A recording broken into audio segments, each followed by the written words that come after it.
Welcome আমার প্রিয় students to your channel Bengal competitive zone.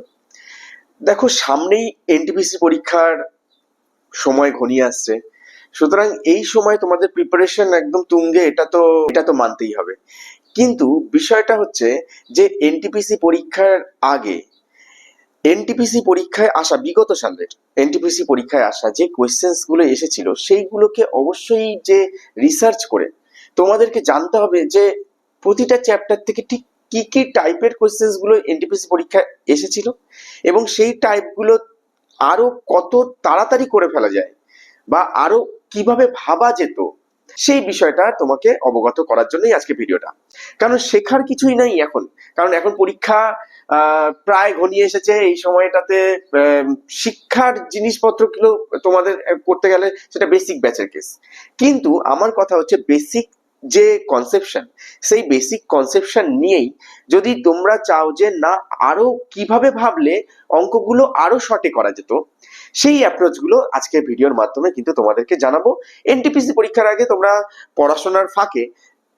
অবশ্যই পড়াশোনার ফাঁকে তোমরা কিন্তু জাস্ট এই 15-20 মিনিট টাইম দিয়ে এই ভিডিওটা দেখতে পারো, উপকৃত হবে। দেখো, সিম্পল ইন্টারেস্ট নিয়ে আজকে কথা বলবো। সিম্পল ইন্টারেস্ট নিয়ে কথা বলা মানে সিম্পল ইন্টারেস্টে আমরা দুটো অ্যাপ্রোচ শিখবো আজকে, মাত্র দুটো অ্যাপ্রোচ। সেই দুটো অ্যাপ্রোচের উপর দিয়ে দেখো তোমাদের কত কনসেপশন পাবে এবং কত টাইপের সিম্পল ইন্টারেস্টের অঙ্ক সলভ হয়ে যাবে খুব সহজে।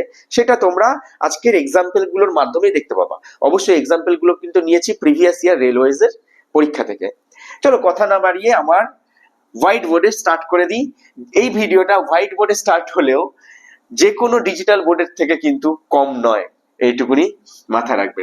তোমরা ডিসাইড করবে এবং কমেন্ট করবে যে ভিডিওটা কেমন হয়েছে। চলো, সিম্পল ইন্টারেস্টের ক্ষেত্রে আমরা একটা ছোট্টবেলা থেকে ফর্মুলা জানি। সিম্পল ইন্টারেস্ট মানে interest I equal to P T R by 100, তাই তো?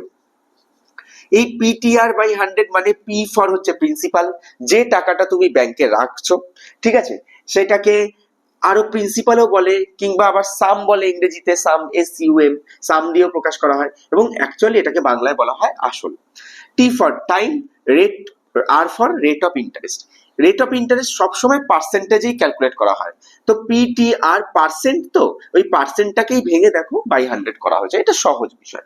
এবার আমার কথা হচ্ছে যে এই আইটা যদি, একটা জিনিস দেখো, যদি টি আর আর যদি কনস্ট্যান্ট থাকতো মানে সমান হয়, তাহলে আই প্রিন্সিপালের সঙ্গে সমানুপাতে চেঞ্জ হচ্ছে, তাই তো? সমানুপাতে চেঞ্জ হওয়া মানে কি, আই এর যে রেশিও হবে প্রিন্সিপালের যে রেশিও হবে সেটা সমান।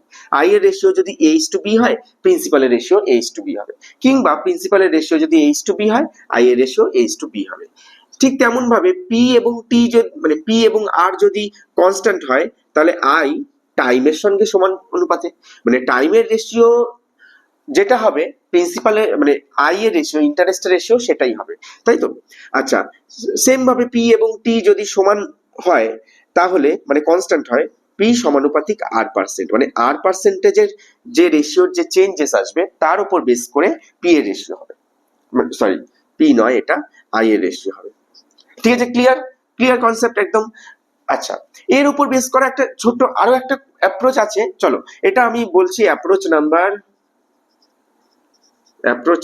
1। ঠিক আছে, সিম্পল গল্প। প্রথম কোশ্চেনটা তোমরা যদি লক্ষ্য করো তাহলে দেখো কি বলছে। In two different schemes find the ratio of simple interest received from the same amount, মানে আসলটা same, invested at the same same rate মানে হচ্ছে যে আর বা রেট অফ ইন্টারেস্ট, ওটাও same, for 6 years and 10 years respectively. Simple ইন্টারেস্টের ratio জিজ্ঞাসা করছে এবং বলছে পি এবং আর, মানে ইনভেস্টমেন্ট যেটা করছে অ্যামাউন্ট, এবং আর রেট অফ ইন্টারেস্ট দুটো সমান, দুটোই কনস্ট্যান্ট।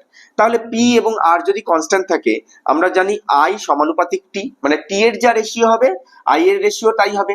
টি ফর টাইমের রেশিও, এখানে কি বলছে, টাইমের রেশিও হচ্ছে 6 বছর আর 10 বছর, 6:10, তাহলে সেটাই দেখো 3:5, তাই না? তাহলে এই টাইমের রেশিওটাই হবে হচ্ছে ইন্টারেস্টের রেশিও, অবশ্যই সিম্পল ইন্টারেস্টের রেশিও, তাহলে এখানে অ্যান্সার হয়ে যাবে তোমার 3:5। সিম্পল কোয়েশ্চেন, এবং সিম্পল অ্যান্সার। নেক্সট কোয়েশ্চেনটাতেও তুমি যদি আসো, দেখো নেক্সট কোয়েশ্চেনটা কি বলছে। নেক্সট কোয়েশ্চেনটা বলছে after 10 years of simple interest on the sum of money will be 600, মানে 10 বছর পরে সাম হবে কত? 600 টাকা। If the principal is increased thrice after 5 years, মানে প্রিন্সিপালটা প্রথম, দেখো 10 বছরের খেলা বলছে, ঠিক আছে, এবং 10 বছরের খেলার মধ্যে বলছে প্রথম 5 বছর, আচ্ছা প্রথমে এটা কি বলছে, after 10 years the simple interest on the some of money will be 600, মানে যদি 10 বছরে একটা নির্দিষ্ট প্রিন্সিপালই আমি ধরতাম, 10 বছরই ধরতো, ঠিক আছে, 10 বছরেই যদি যেত, তাহলে এই একটা নির্দিষ্ট প্রিন্সিপালের ওপর আমরা রেট পেতাম, মানে ইন্টারেস্ট কত পেতাম? 600 টাকা, ঠিক আছে। কিন্তু 5 বছর পরে, 1 2 3 4 5, 5 বছর পরে যদি 5 বছর পরে যদি মানে এই প্রিন্সিপালটা যদি 3p হয়ে যায়, তাহলে ইন্টারেস্টটা কত হবে? আচ্ছা এখানে একটা জিনিস দেখো, এটাই জিজ্ঞাসা করছে অ্যাকচুয়ালি, তাই না? If the principal is increase thrice after 5 years, what will be the total interest after 10 years? ঠিক আছে, ক্লিয়ার? মানে প্রিন্সিপাল যদি 10 বছরে টানা একই প্রিন্সিপাল খাটতো, তার মানে এখানে এইটুকুনি বোঝা যাচ্ছে টাইমটা তো সমান 10 বছর, টাইম অ্যান্ড রেট ফিক্সড। তার মানে প্রিন্সিপালের যে রেশিও হবে, টাইম এবং রেট যদি ফিক্স থাকে, প্রিন্সিপালের যে রেশিও হবে ইন্টারেস্টের রেশিও তাই হবে। ঠিক আছে, প্রিন্সিপালের রেশিও তাহলে আমরা কিভাবে পাবো? দেখো একটা সিম্পল গল্প। প্রিন্সিপালের রেশিও পাবো হচ্ছে, প্রিন্সিপাল যদি ধরো সিম্পল p টাকা হয় বা 1 টাকা হয়, 1 টাকা করে 10 বছরে প্রতি বছরে প্রিন্সিপাল 1 টাকা করে, 10 বছরে 10 টাকা, ঠিক আছে। এবং দ্বিতীয় ক্ষেত্রে যদি প্রিন্সিপাল 1 টাকা হয়, প্রথম 5 বছরের জন্য প্রিন্সিপাল 5 × 5 টাকা, এবং 5 বছর পর থেকে লাস্ট 5 বছরের জন্য প্রিন্সিপাল প্রতি বছরে প্রিন্সিপাল কত করে হচ্ছে? 3 গুণ হয়ে যাচ্ছে প্রিন্সিপাল, মানে 1 টাকাটা হয়ে যাচ্ছে কত টাকা? 3 টাকা। তো লাস্ট 5 বছরের জন্য ওই 3 টাকাটা হয়ে যাবে হচ্ছে 3 × 5, মানে হচ্ছে 15 টাকা। ক্লিয়ার? প্রথম 5 বছরে, প্রথম 10 বছর, প্রথম ক্ষেত্রে হচ্ছে 10 বছরই 1 টাকা করে রাখা হয়েছে ধরলাম আমি, তাহলে 1 × 10 10 টাকা খেটেছে।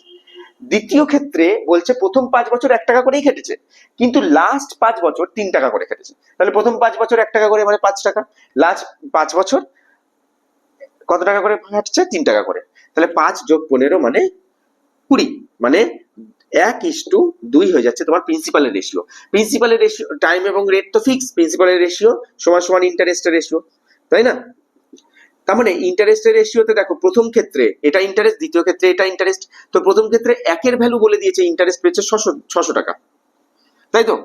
দ্বিতীয় ক্ষেত্রে তোমার তাহলে ইন্টারেস্ট কত হবে? দ্বিতীয় ক্ষেত্রে ইন্টারেস্ট হবে 1-এর ভ্যালু 600 হলে 2-এর ভ্যালু হবে হচ্ছে 1200 টাকা, তো অ্যান্সার হবে এখানে 1200 টাকা। দেখো অঙ্কটা বোঝালাম বলে এরকম মনে হলো, কিন্তু অ্যাকচুয়ালি কিন্তু তোমরা যখন পুরো ব্যাপারটা বুঝতে পারছো, তখন তোমাদের অঙ্ক কিন্তু এইখান থেকে শুরু হচ্ছে। 1 টাকা করে 10 বছরের 10 টাকা, তারপরে এটাকে ভেঙে নিচ্ছ 5 বছরের জন্য 1 টাকা করে 5 টাকা, এবং 3 টাকা করে 5 বছরের জন্য 15 টাকা।